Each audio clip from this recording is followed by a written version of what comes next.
Donc c'est basé sur le fait de savoir donner que quand il faut donner et pas juste par habitude ou par... voilà, décision préétablie de dire on va lui donner tant à tel moment de l'année. Donc ça, j'ai l'impression que du coup c'est la partie efficience. Oui. Et là, du coup les deux autres parties que tu as plus travaillé, comment ça se traduit Ouais, alors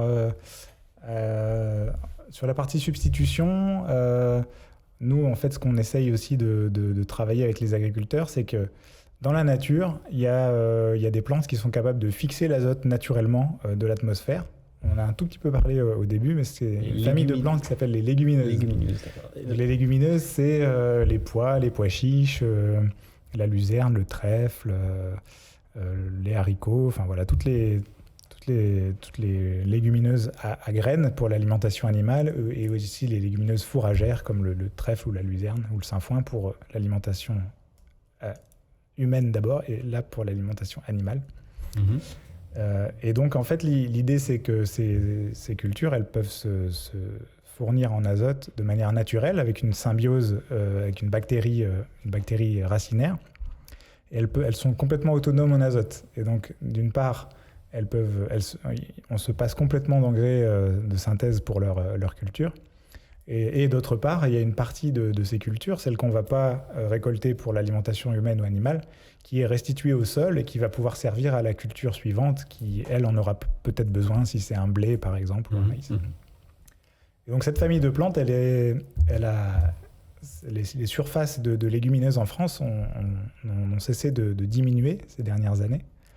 Et donc ce qu'on essaye de faire, c'est de les réinsérer dans les systèmes de culture pour justement profiter de leur capacité à fournir de l'azote gratuitement au système et des protéines qui sont d'ailleurs très, très bonnes pour la santé parce que très riches en fibres. Et donc voilà, on essaie de travailler avec les agriculteurs pour réintroduire ces cultures, soit les réintroduire dans les rotations. Ça veut dire changer de rotation très simple. Actuellement, une rotation typique, c'est colza, blé, orge. Et ces trois cultures qui sont cultivées en boucle. Et donc, on essaye de les insérer soit en culture principale, donc c'est-à-dire de rajouter une culture à ces trois cultures, soit de les mettre entre deux cultures pour qu'elles puissent donc profiter à la culture suivante, qu'on appelle les cultures intermédiaires. Et donc l'idée, voilà, c'est de travailler avec ces agriculteurs-là pour qu'ils puissent les intégrer, soit dans leur rotation, soit même en association de cultures pour certains. Là, on revient à ce dont on parlait au début du podcast.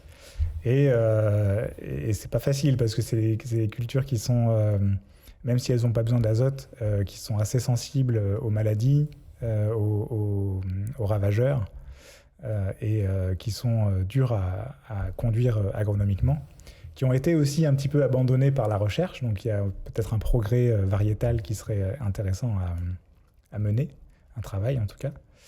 Et donc voilà, ça c'est les stratégies à l'interface entre substitution et reconception, parce qu'il ne suffit pas de substituer une culture par une autre, mais aussi de reconcevoir son système et sa rotation de manière cohérente pour intégrer ces légumineuses dans les systèmes. Parce que ça ne va pas empêcher de continuer à utiliser de l'azote, mais du coup peut-être moins, et aussi de pallier à l'appauvrissement des sols de manière générale, j'imagine.